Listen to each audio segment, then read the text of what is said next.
Yeah, it's love again. That time of day for me to sit down for 5 seconds and go, bro, so much work, so much work, so much work to do. And I think I got me a solution to actually chat with y'all if you get in the chat.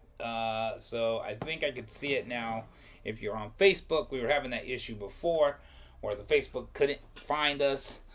We couldn't see the Facebook comments, but I think that's repaired now. So if you want to comment, say hello, give us a shout out, make sure to do that.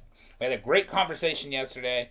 Continued the conversation throughout the evening with a couple people, and it is a consensus. A lot of us are in support of making sure that we get the full entourage effect. Even some of the people that agree more with the synthetics is making sure we study all of the parts of the synthetics and make that. I mean, look at rosin now. I mean, what is rosin? Rosin is just entourage effect dabs, right? So, I mean, God, I can already hear 80 people like, no, man, it's all right. That's a conversation for another day. All right, so I want to discuss something though that I kind of thought about the other day that kind of was a thing. I'm coming up on a year now. Now I don't know if you guys know me. I've always been in sales. I've always done sales. I've always been like super competitive, super friendly. Always been a sales guy. Ever since I was young. One of my first, it's so funny. Wow, man, those limitless pills work amazingly, man. The Stacks by Paul Stamets is great because I just had a memory jog me. And I remember when I was younger, I had done a sales contest. And I'll never forget because I outsold everybody, but the popular kid was the winner of the contest. And the teacher ended up being like, what the heck, but you sold more than him, so what's going on here? And he ended up like taking me to dinner, or he took me to dinner and bought me, God, I can't remember, it was like, I can't even remember, he bought me something to make it up, because I didn't win the bike or whatever it was, and he felt pretty bad, and looking back on that, I realized too, like, here's a little secret for a lot of people, I like I like letting people kind of get off their game. You look at me, you go, hey, look at this big fat guy with all this hair and stuff. And he must not know what he's talking about. That's fine. Think about that, because if you do that, you're going to underestimate, and it works out for me in the long run. All right, that's my little secret. We're just going to keep it between us who just checked that out. But that's just what it is. I really don't care about what other people think or anything, and that's why, the popular kid got the bike, that. And I fast forward to today, about a year ago, I had been working with a company for a long time, still love that company. We built that company from doing nothing in sales to doing over $2 million a year, and we were doing great. My pay unfortunately stayed pretty stagnant all those years, even when we went from, 100,000 a year to, 2 mil. So I had to move on from the company, and that's fine. And at first, I gotta tell you, it was terrifying. What happened was, I had gone and taken a couple other jobs to do some sales. And I went down because I kind of just hit like a sales block. Like, it's like writing a book. Sometimes you just hit that wall. And I think it's a combination of a couple things. Everybody's just coming out of the pandemic. Money was tight for everybody, and it just was a difficult time to be in. And I was hitting the sales wall. So I decided to go down, hit my homies up at the trade show, start shaking hands, and literally begging for sales. Like, literally begging for sales. Like, guys, you know me, you know what I do, you know the prices I bring, you know the quality I bring, you know the level of communication, the level of everything I got to all my stuff.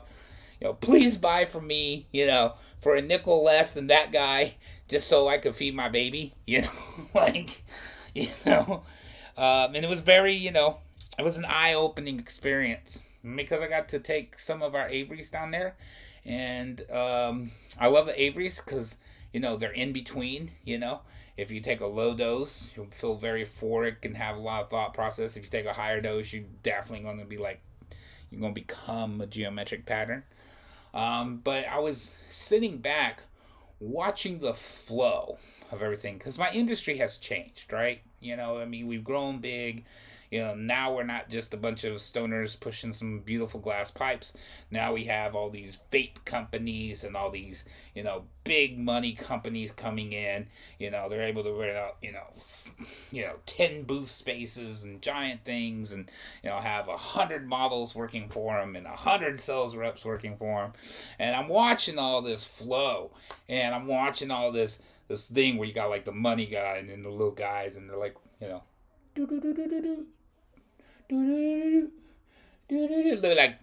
look like geese running around and shit. And then I seen the poor, stripper lady come out there, and you could tell she was just told to go do her rounds because she was doing them as quick as possible. It was cold outside in Vegas. Nobody wanted to be there.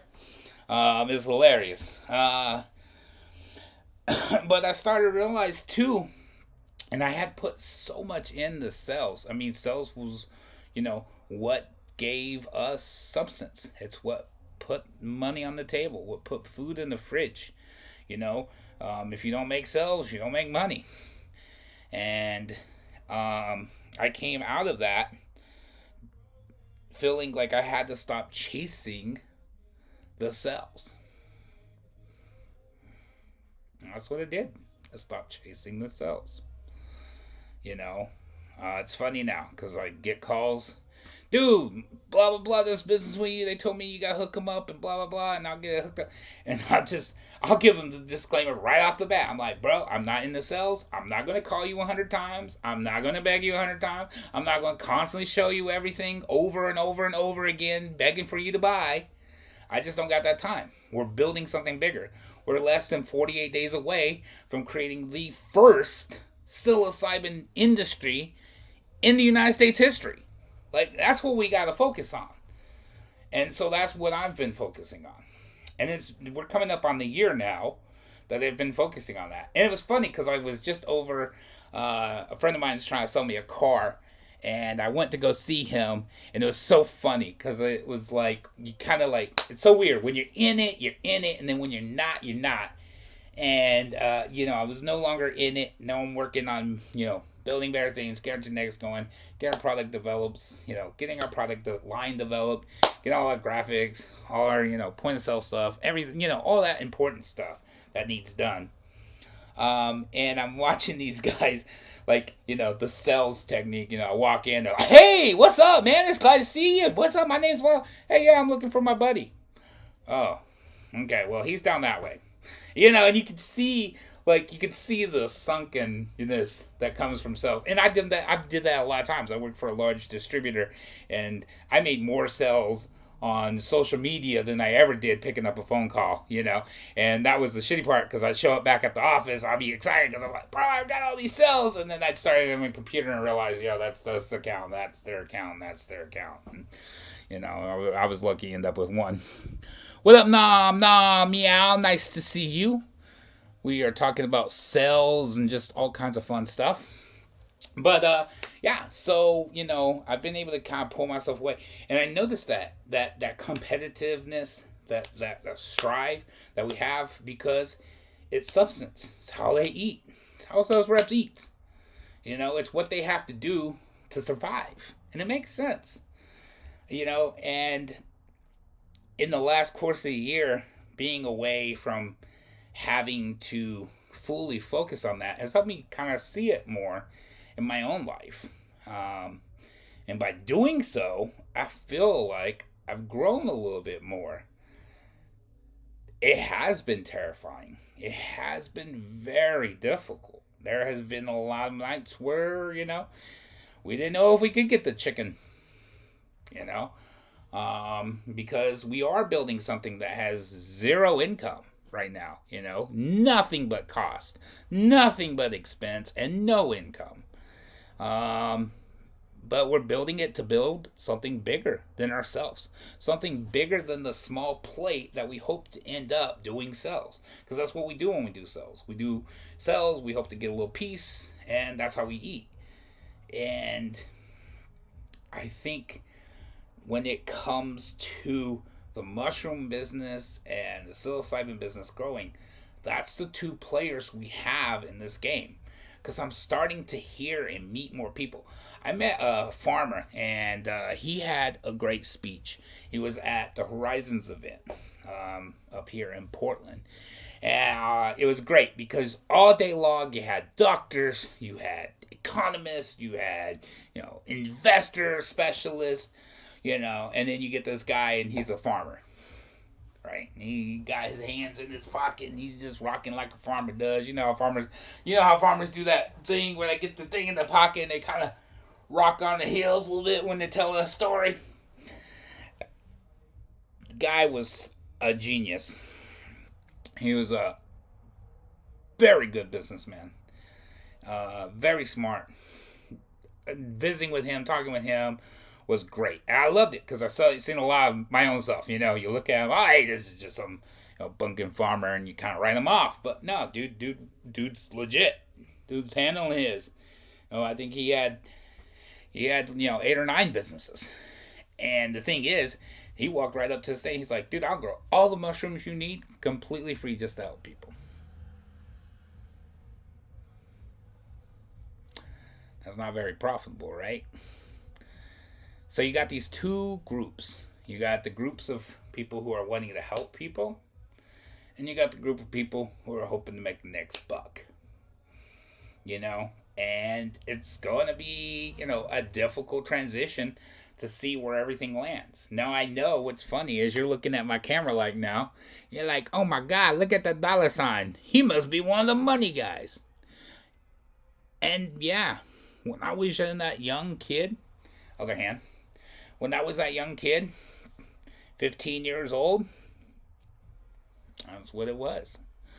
But I've grown a lot now, and I'm realizing that you get more value from helping people than you do worrying about your plate.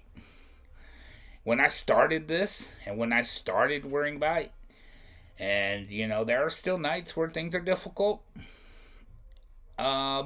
You could told me things would be fine, and I wouldn't have believed you. But through this process, things have been fine, and things have been working out great. And even though sometimes we might not be able to find the exact sink we needed for the price we needed, we're able to achieve most of the things we're achieving just because we're working towards a common goal. And I hope that this industry brings that. And I hope that in this industry, and I'm not, and it's not even a hope, I'm seeing more of us. And I'm hoping that more of us can connect and keep this industry what it is, a knit family that helps one another rather than money coming in just trying to make the next buck. Trying to get their piece, trying to make their commission, and I think it's going to go that way. I truly have met a lot of solid people who are, more than happy to help. I seen a guy on the line the other day. Somebody asked, he asked the question, a master grower? Colorado just legalized. I need 5 master growers. Here we go with the master growers again, right? I think somebody had it. A master grower is somebody that, needs to boost up their self-confidence, or something like that. It's great. But, one of the guys got on there and he was like, listen, dude, I won the last psilocybin cup, but I won't grow for profit. He said, I'll grow as much as you want as long as you give it away. Now, of course, the investor guy who wants to open 4 big, giant warehouses and grow 1 million mushrooms to sell to 1 million people. This is different. This is not cannabis. The thing about psilocybin is sometimes somebody can have 1 session and that's all they need. That's it for the rest of their life. It doesn't really help profitability now, does that? It doesn't. It brings, I'm reminded of an old, Sun Tzu story. it opens up with the doctor's story, right? If you guys are familiar, Art of War. The doctor, he says, well, you must be a good doctor. And he says, God, I'm probably messing this story up, and I'm sorry. But the good doctor says, yeah, well, everybody thinks I'm a good doctor because, I'm loud. I puncture veins, and I do this, and I wrap things up, and so, my name leaves the house. Because I shown up and repaired this, and I let it go till it was a sickness, and then, I fixed it because they were coughing and dying, and now they're out. And that's why my name leaves the house. So everybody thinks I'm a great doctor because my name has left the house. And his brother, the other doctor, he takes time. He cares for his patients. He makes sure that they never get sick, that they don't end up with a broken leg. And therefore, his name never leaves the house. Now, who is the better doctor, we would ask? Obviously the guy that made sure those people didn't get all sick and die. And that's the same thing with the psilocybin mushrooms. We don't need 1 million pounds to be produced. We just need enough for a large group of people to enjoy, have their experience, resolve some issues, learn empathy, connect with the earth better, connect with their friends better, their family better. And that's where it's at. So, I'll probably shoot myself in the foot. But if you're one of those guys looking to make a ton of money with us, make a ton of big and grow hella mushrooms and do all that, it ain't happening, bro. It's going to be quick in and out. I literally was visiting a friend's dispensary today, and he told me that they buy their pounds right now for $1 a pound. Yeah, you heard that right. $1 a pound. You ask yourself, why $1 a pound? Because they are hemorrhaging money. They grew millions of pounds, more than the supply could need. Now the supply is drastically up. You can either let it go to waste, or you can sell it for super cheap and keep it going. So hopefully moving forward, some of the more conversations get out. Hopefully you guys are sharing those conversations with people. Hopefully anybody you're talking to, you're making sure they understand the value of this industry and what it really is. It's not going to be some green rush where we grow 1 million mushrooms and make $1 billion. It's going to be more about helping people in tough times because we are all facing tough times. And it's going to be about healing from these tough times. Every single person for the last 2 years, no matter how you look at it, no matter what side of the spectrum you are on, no matter what your political beliefs are, have suffered some. And it's going to take all of us coming together to heal from that. So, that's been my discussion for the day. I hope y'all enjoy. Thanks for tuning in, nom nom meow. And all my other people, crazy. Yeah, shout outs to everybody. Adam, what up? Shout outs to you. Giddy up, Mike Brown, Bill, Robert, my buddy Robert's in the house. Love it. Thanks for tuning in, guys. Let's keep it going. I'll make sure to keep up on these daily blogs. Try to keep this rolling. Y'all have a great day. Thanks for checking me out. Peace.